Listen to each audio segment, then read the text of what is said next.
Après quelque temps, les garçons retournent dans le donjon et, cette fois-ci, en agissant de manière beaucoup plus organisée en équipe, ils parviennent enfin à vaincre le monstre boss, Nevirus. Le temps passe normalement et Will reste totalement déterminé à obtenir un score parfait, car cela est essentiel pour avancer dans la tour et enfin rejoindre Elfie. Plus tard, lorsque la période des examens touche à sa fin, plusieurs professeurs sont surpris de voir que Will Selford devient le seul élève à obtenir la note maximale à tous les examens. Même Lyanna, pourtant connue pour son excellence, n'a pas réussi à éviter quelques erreurs durant les évaluations. Malgré cela, Will a maintenu une performance irréprochable dans chaque épreuve passée. De son côté, Warner affiche un grand enthousiasme et la professeure Alyssa s'approche pour le féliciter, soulignant que tous ses efforts commencent enfin à porter leurs fruits et à le rapprocher de son objectif. Pendant ce temps, Julius et Sion sont réunis avec le directeur, qui les félicite pour l'exploit impressionnant d'avoir vaincu un gardien d'étage malgré leur emploi du temps particulièrement intense.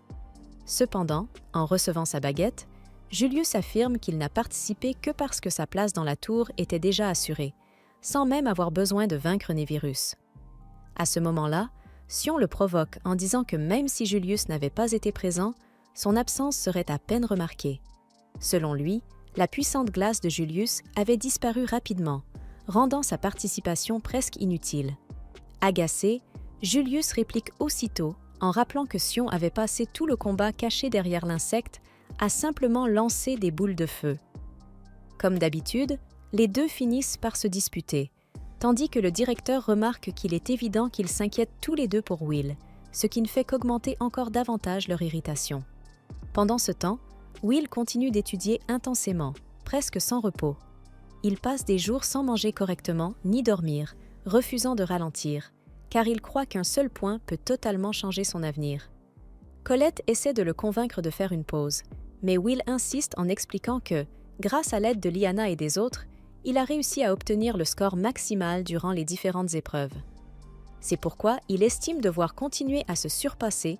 Rusty lui rappelle que Will a déjà accumulé des crédits en magie après avoir vaincu le professeur Edward, mais Will répond qu'il lui manque encore un point et qu'il doit absolument l'obtenir, quoi qu'il arrive.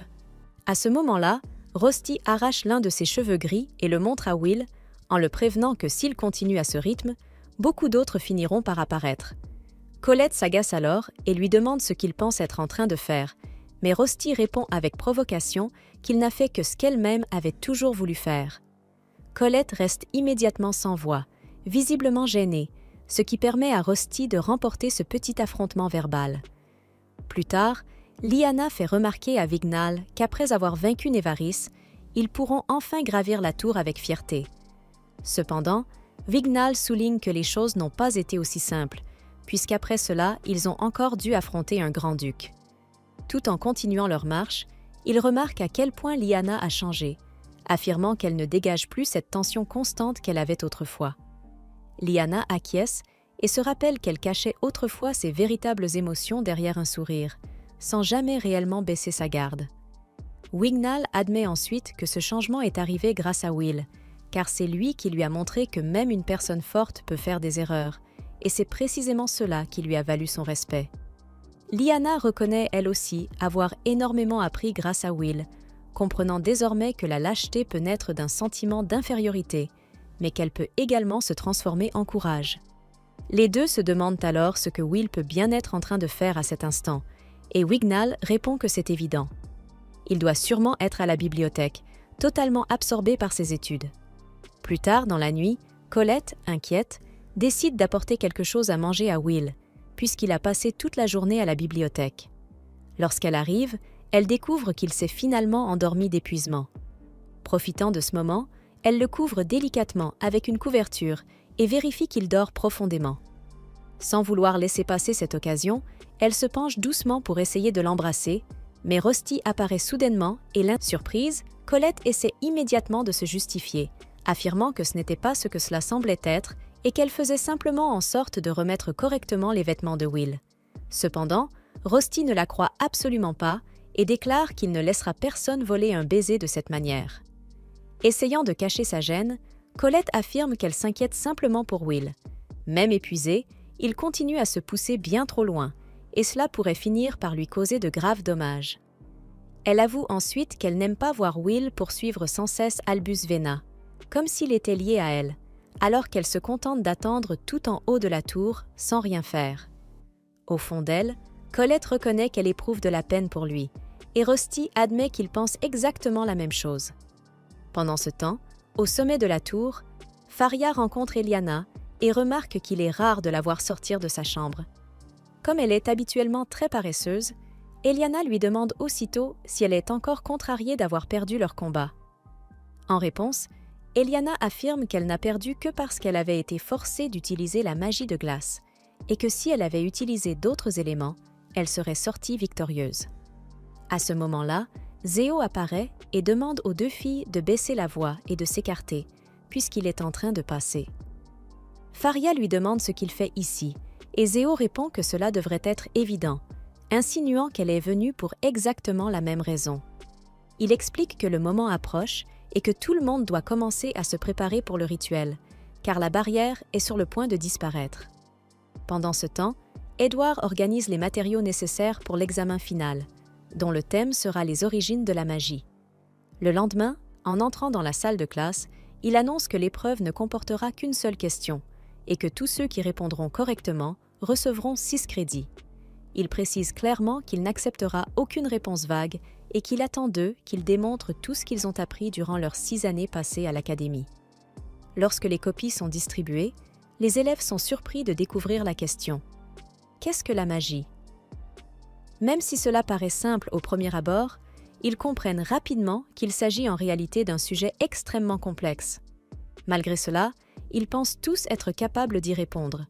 Après tout, c'est une question fondamentale pour n'importe quel mage ou elfe. Cependant, pour quelqu'un qui ne possède pas de magie, cette question est loin d'être simple. Inquiets, certains commencent à se demander comment Will va réussir à répondre à cela, et en effet, son esprit devient complètement vide. Contrairement aux autres examens, celui-ci ne peut pas être résolu simplement grâce au livre. Il doit expliquer, avec ses propres mots, ce que la magie représente pour lui. Même face à cette difficulté, Will n'a pas l'intention d'abandonner. Il est déterminé à trouver une réponse, quoi qu'il arrive. Avec cette pensée en tête, il continue de penser à Elfie et à la promesse qu'il lui a faite, résolu à l'accomplir coûte que coûte. Finalement, il commence à écrire ce que la magie signifie à ses yeux. Pour lui, c'est un miracle inaccessible, quelque chose de magnifique et cruel à la fois. Selon Will, la magie dépasse les simples efforts humains. Mais il croit que, tant qu'il ne renonce pas, il pourra atteindre quelque chose d'équivalent, voire de supérieur. À la fin, il conclut sa réponse en écrivant que, pour lui, la magie est ce qui pousse les gens à continuer d'espérer. La scène change ensuite, et Workner demande à Edward ce qu'il cherchait réellement avec un examen pareil. Edward répond calmement qu'il n'a posé qu'une question élémentaire, une question à laquelle n'importe quel aspirant souhaitant gravir la tour devrait être capable de répondre. Cependant, il révèle que seulement 4 élèves sur 10 ont réussi à donner une réponse correcte, ce qu'il considère comme décevant. Malgré cela, Workner comprend qu'Edward a surtout agi dans l'intention de nuire à un élève en particulier. Indigné, il lui demande s'il n'a pas honte d'agir ainsi. Edward l'interrompt cependant et affirme que ce sont eux qui agissent de manière irrationnelle en voulant envoyer dans la tour quelqu'un incapable d'utiliser la magie. Selon lui, la tour n'est rien d'autre qu'un cimetière de baguettes magiques, et y envoyer quelqu'un comme Will n'a absolument aucun sens. Dans un monde dominé par la magie, une épée ne pourra jamais être l'égale d'une baguette.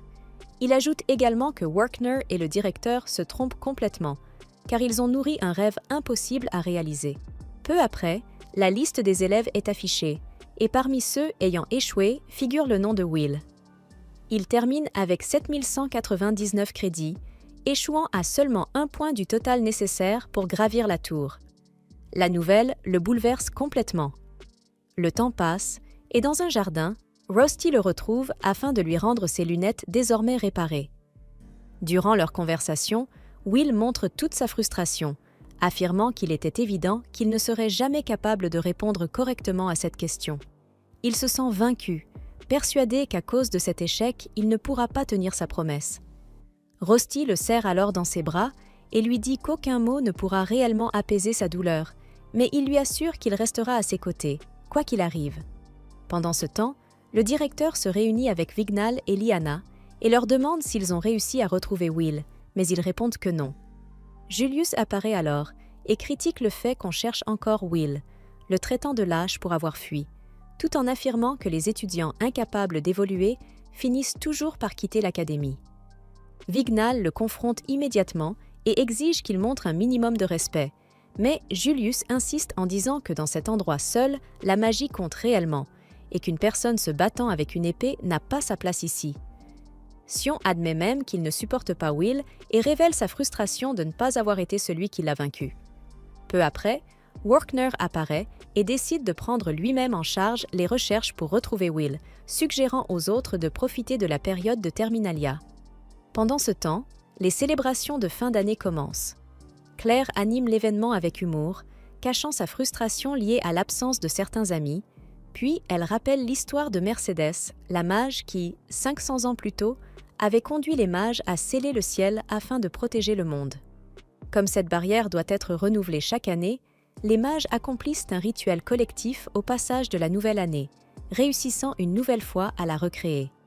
Cependant, peu après le début des festivités, un étrange message apparaît soudainement dans le ciel, et tout bascule. L'atmosphère s'assombrit, des portails s'ouvrent un peu partout, et des créatures démoniaques envahissent Harden. Les responsables de cette attaque révèlent alors qu'ils ont profité du moment où les mages étaient affaiblis après le rituel pour lancer un massacre à grande échelle. En regardant attentivement devant lui, Will comprend immédiatement que ce qu'il voit n'a rien d'ordinaire. Il s'agit de cercles de portails magiques, exactement semblables à ceux qu'ils avaient déjà rencontrés auparavant au 11e étage du donjon.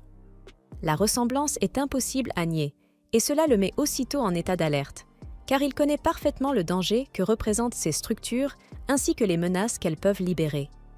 Pendant ce temps, dans la ville, le chaos s'est déjà complètement installé. Différents monstres apparaissent partout et attaquent sans le moindre avertissement ni schéma apparent. Les rues autrefois animées sont désormais envahies par la panique, tandis que les habitants, totalement désespérés, commencent à se demander pourquoi des créatures provenant des profondeurs des donjons se retrouvent soudainement à la surface, chose qui ne devrait jamais arriver dans des circonstances normales ni sous aucun contrôle connu. La scène se tourne ensuite vers Claire Sarah, qui, malgré la gravité de la situation et le désespoir autour d'elle, garde son calme et décide d'agir immédiatement. Sans hésiter, elle déploie plusieurs barrières défensives en faisant apparaître des bulles magiques autour de la zone. Mais quelque chose d'inattendu se produit. Depuis l'intérieur de ces bulles émergent des gardiens, des créatures invoquées capables d'absorber efficacement la force de leurs ennemis. Au même moment, les mages de la faction commencent à réciter leurs sorts avec précision, démontrant une maîtrise parfaite de leur technique. Grâce à cette combinaison de stratégies parfaitement coordonnées, ils réussissent à éliminer les monstres avec une facilité impressionnante, laissant tous les témoins complètement stupéfaits par la puissance et l'efficacité des mages de la capitale. Ces derniers sont connus sous le nom de mages de la tour, des figures respectées et redoutées pour leur discipline et leur capacité exceptionnelle. Très rapidement, ils arrivent tous à la même conclusion. Ils doivent découvrir l'origine de ces cercles magiques, car il est évident qu'un tel phénomène ne peut pas être naturel. Pour eux, quelqu'un se cache forcément derrière la libération de ces créatures, et ils exigent que les responsables soient retrouvés, quel qu'en soit le prix. Cependant, lorsqu'ils reportent leur attention sur le champ de bataille, ils remarquent soudain quelque chose d'inquiétant et totalement inattendu.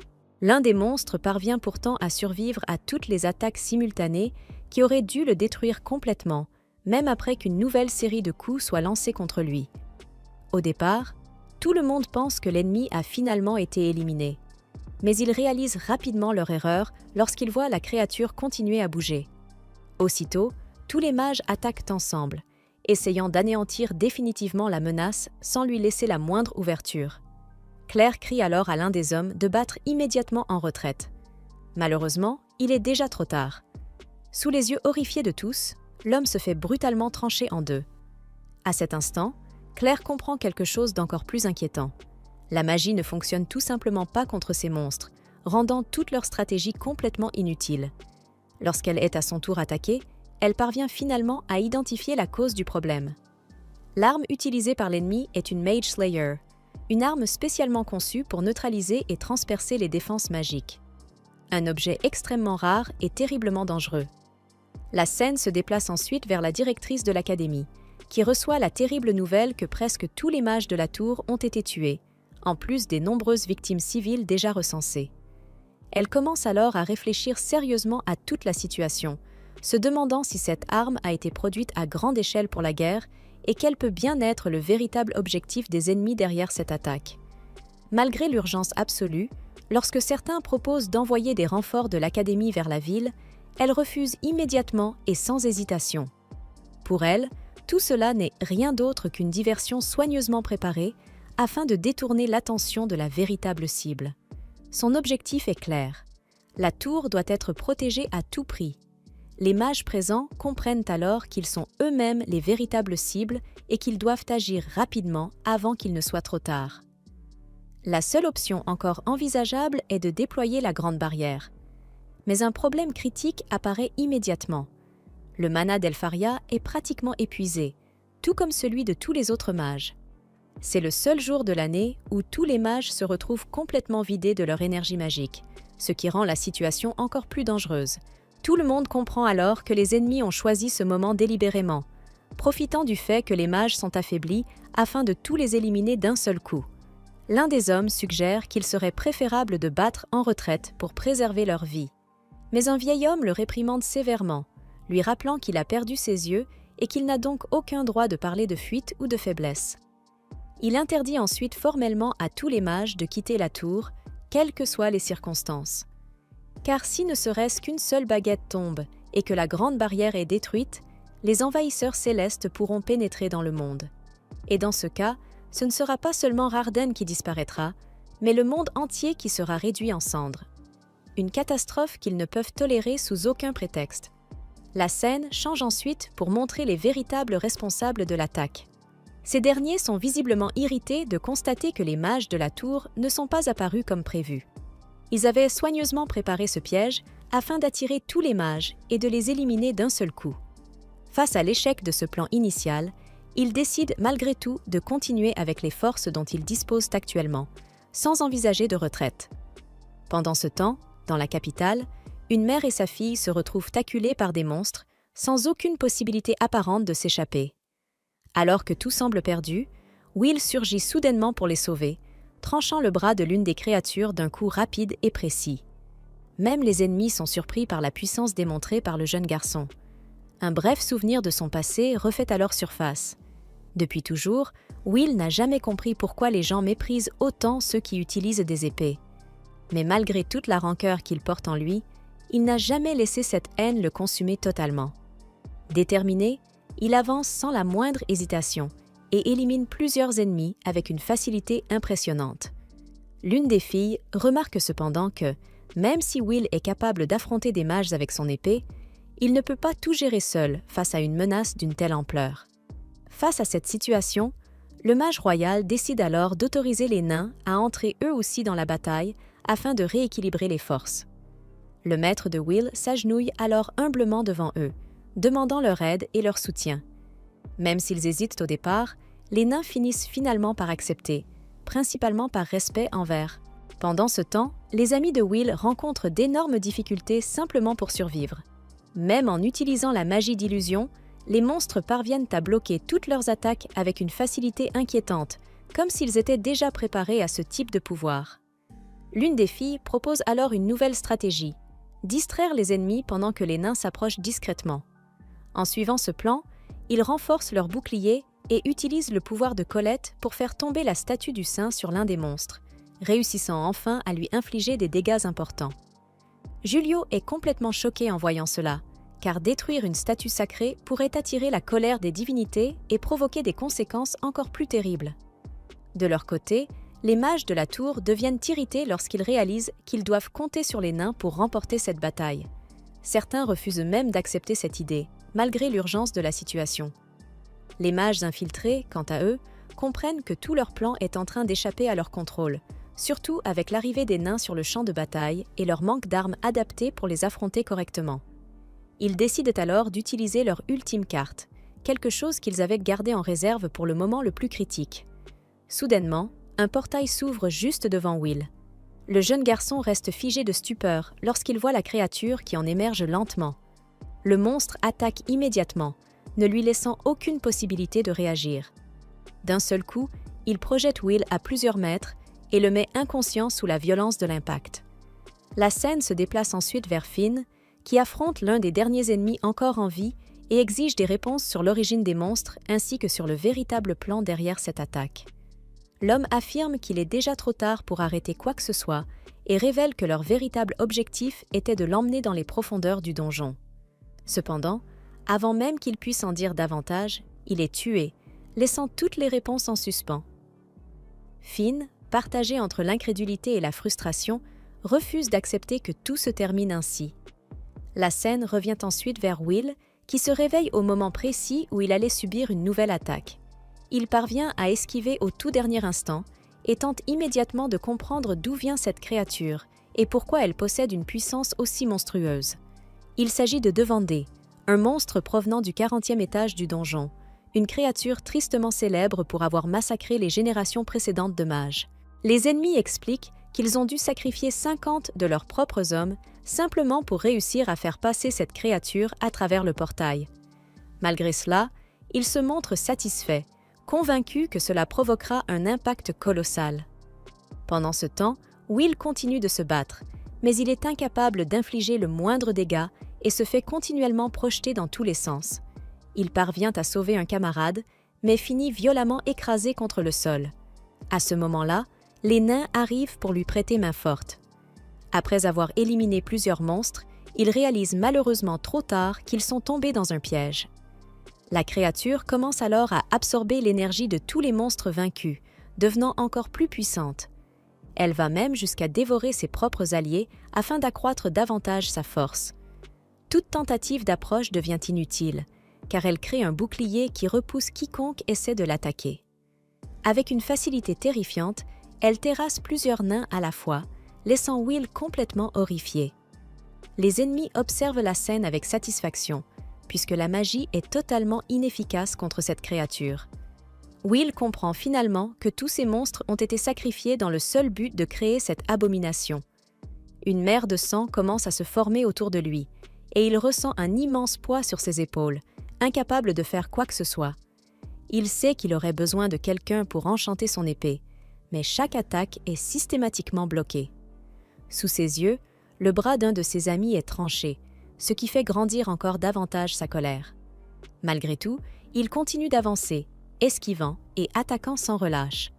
Mais rien n'y fait. Aucune connaissance ni aucune technique ne semble fonctionner. Pendant ce temps, Rosti envoie un chat chercher Colette, promettant de protéger Will. Il sait parfaitement qu'il ne possède pas assez de puissance pour affronter cette créature. Alors que Will est sur le point d'être tué, Rosti apparaît soudainement devant lui, se plaçant entre lui et l'attaque avant de le repousser hors de danger, déclarant qu'il restera toujours à ses côtés. En voyant son ami mourir sous ses yeux, Will ressent une douleur profonde. Will continue de chuter à grande vitesse, le vent lui lacérant le visage et la sensation de chute libre envahissant tout son corps. Pendant un bref instant, tout espoir semble avoir disparu. Mais heureusement, son professeur parvient à le rejoindre au dernier moment et l'attrape avant que le pire ne se produise, le sauvant de justesse. Même après avoir été secouru, Will n'arrive pas à se calmer et continue de hurler désespérément pour son ami, comme s'il refusait d'accepter la situation. La scène se déplace ensuite vers le groupe des Magia Venders, où l'atmosphère est lourde et tendue. Zéo regarde autour de lui, de plus en plus agacé par ce qui se passe. Incapable d'accepter l'inaction des autres, Cariat remarque son intention et lui demande où il compte aller. Mais Zéo répond directement que cela devrait être évident. Il se dirige vers le champ de bataille. Selon lui, tous ceux qui sont ici sont inutiles s'ils ne parviennent pas à obtenir de résultats, mais ceux qui restent immobiles sans rien faire sont encore pires. Cariat tente de ramener un peu de raison, rappelant que Lord Arryn a déjà clairement indiqué que personne ne peut quitter cet endroit, en aucune circonstance. Il explique que si les Magia Venders sont vaincus, le grand bouclier disparaîtra complètement et sans lui, il n'y aura plus aucune chance d'avenir. Les envahisseurs célestes détruiront tout sans exception, réduisant le monde entier en cendres. Il insiste également sur le fait que même eux sont en désavantage face à ces créatures et que la seule option viable est d'attendre que la personne la plus importante pour tous se rétablisse. À cause de cela, il demande une nouvelle fois à Zeo de se calmer et de retourner s'asseoir. Zeo, cependant, refuse catégoriquement cette idée et demande si Carriot s'attend réellement à ce qu'il reste tranquille face à une telle situation.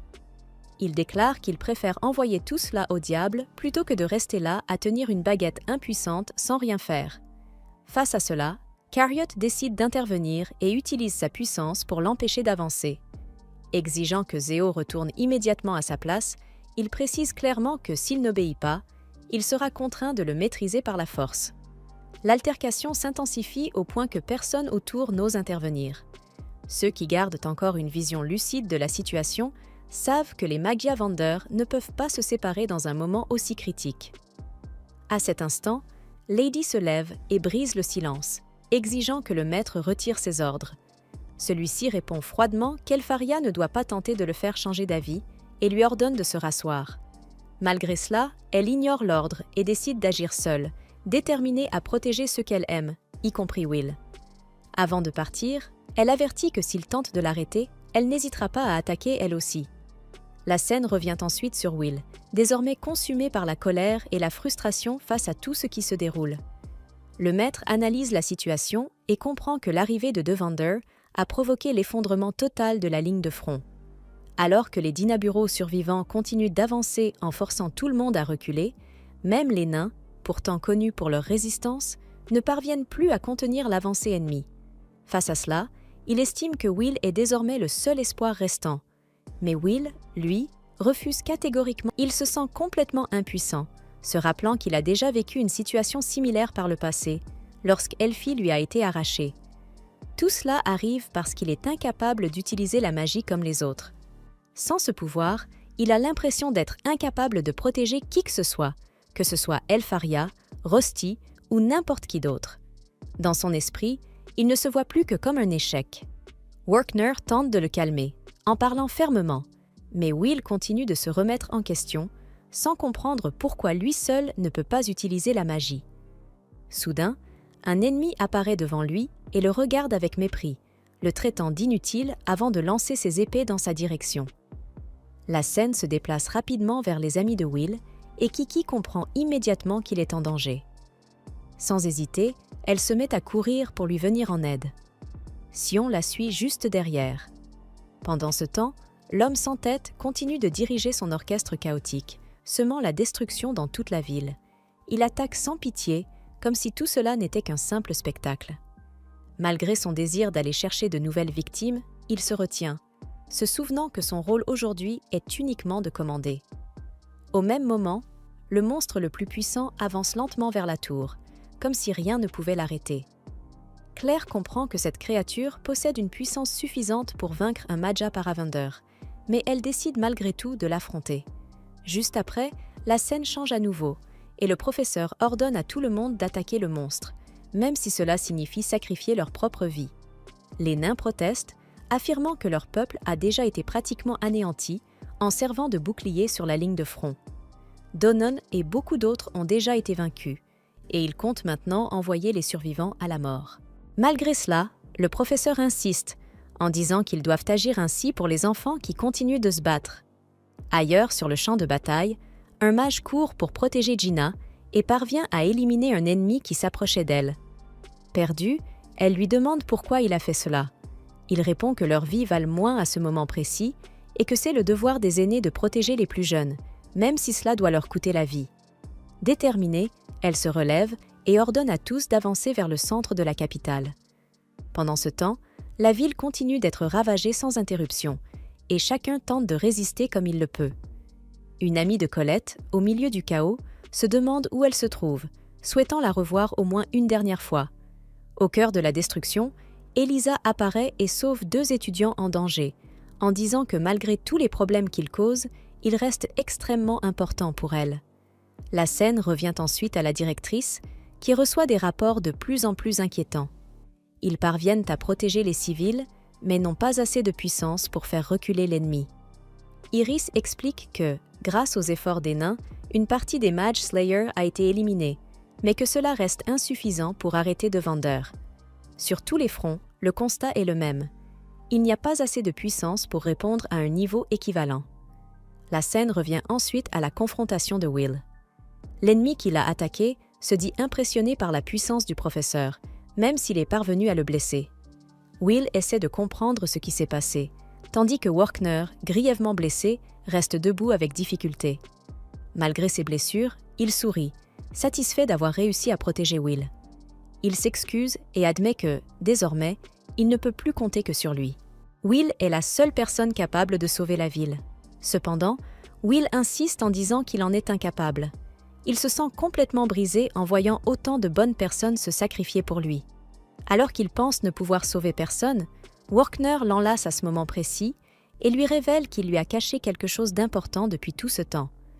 Will peut en réalité utiliser la magie. Il explique que cela suffira à montrer à tout le monde qu'il reste encore de l'espoir, même à travers un seul sort. Désespéré, Will le supplie de ne pas mourir et lui demande de lui révéler quelle est sa magie.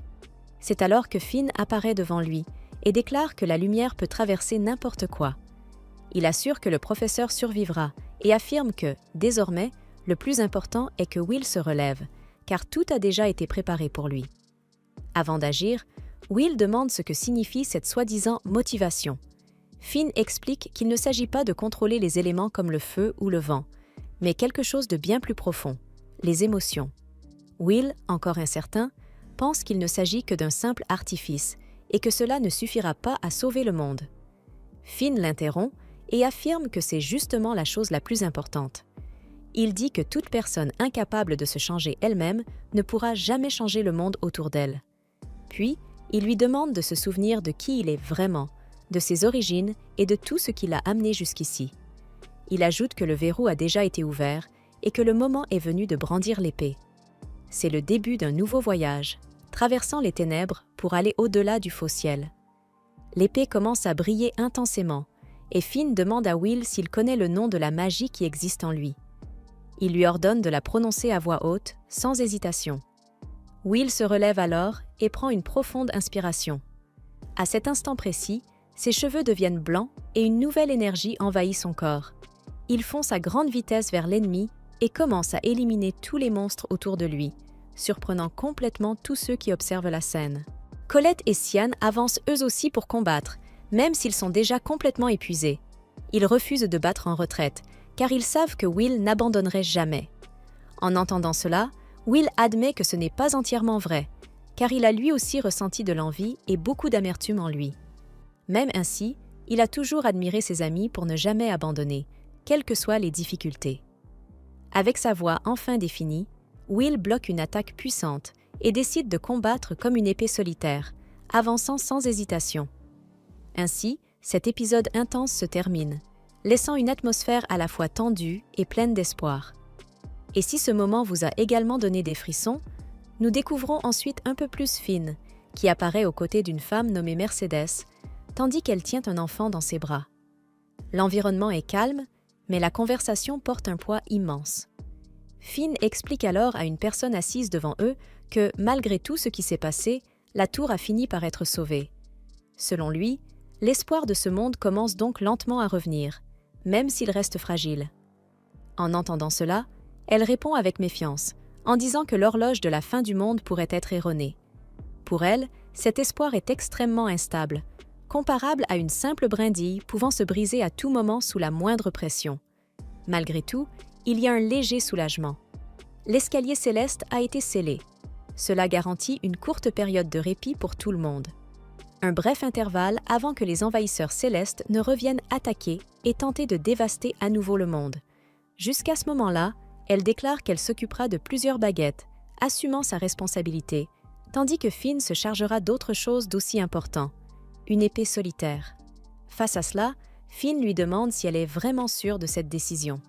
Mercedes se rappelle alors que tout cela fait partie de l'accord qu'il avait lui-même proposé auparavant. C'est le pacte que tous deux ont accepté de partager, un engagement qui ne peut être brisé. Selon elle, il ne fait aucun doute que ce plan fera émerger quelqu'un capable d'utiliser le 5e élément. Cette fois, cette personne doit trouver la clé qui sera responsable de rétablir l'équilibre du monde. Cet accord entre eux est plus qu'une simple promesse. C'est un serment qui relie toutes les personnes impliquées. Pour protéger ce monde, Finn sait qu'il sera nécessaire de retrouver à la fois la baguette et l'épée, car seule l'union de ces éléments pourra faire la différence dans l'avenir. Observant tout cela de loin, Finn réfléchit à tout ce qui s'est produit jusqu'ici. Il reconnaît qu'il y a eu d'innombrables rebondissements, des situations inattendues et des moments difficiles. Pourtant, il a réussi à arriver jusqu'ici. À présent, il se demande ce qui va suivre. L'avenir sera-t-il une grande fête marquée par l'espoir ou une tragédie impitoyable qui détruira tout? De plus, Finn cherche aussi à comprendre jusqu'où le pacte qu'il a conclu avec la vénérée sorcière le mènera. Au milieu de tout cela, Will apparaît et se place directement face à une attaque, la bloquant avec son épée qui dégage une puissante aura. Tout le monde autour est impressionné en réalisant qu'il s'agit de Will.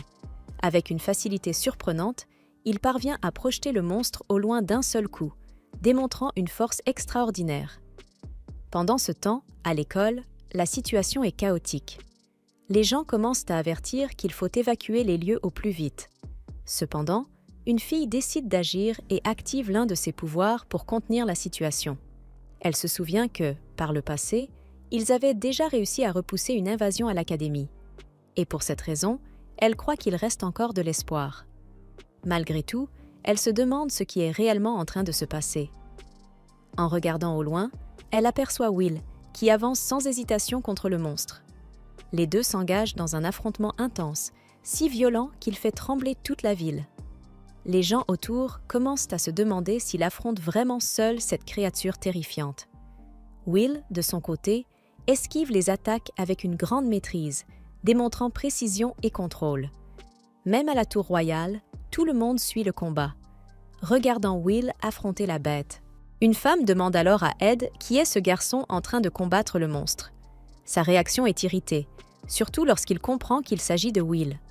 Pendant ce temps, certaines personnes veulent intervenir pour aider, mais elles savent que leurs attaques magiques n'auraient aucun effet sur cette créature. De plus, il existe un risque de toucher Will lui-même et d'aggraver encore la situation.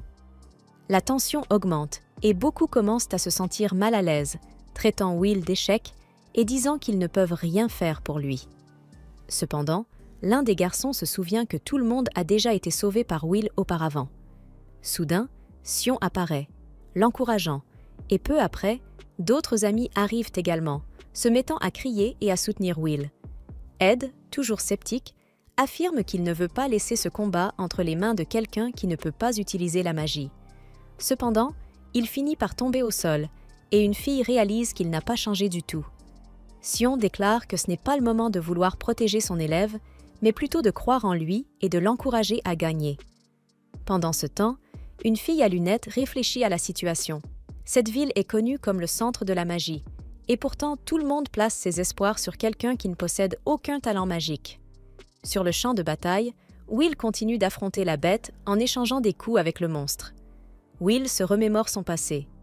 Pendant longtemps, il a souffert, méprisé et ridiculisé par tous ceux qui l'entouraient.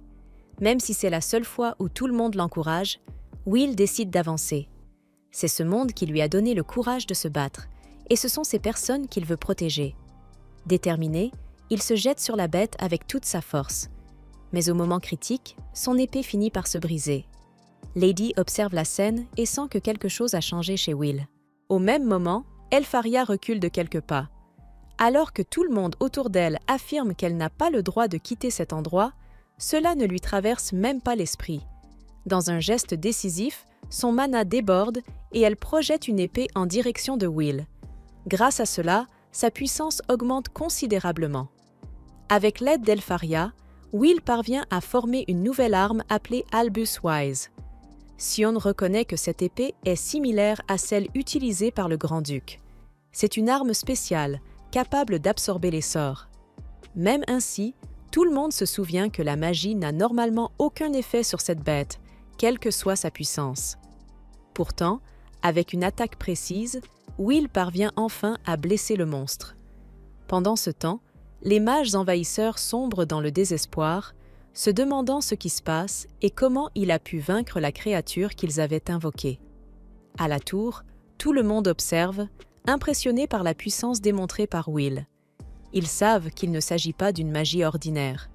Ils reconnaissent plutôt le cinquième élément, décrit dans les récits anciens comme la clé primordiale à l'origine du monde.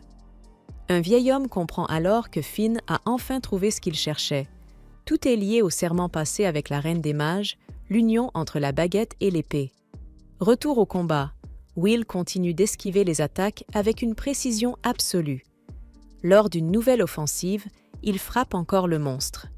La créature tente de riposter, mais Will parvient à bloquer tous les coups et à la geler sur place. La puissance de l'épée, désormais appelée Albus Vina, est écrasante. C'est comme si l'arme elle-même combattait à ses côtés.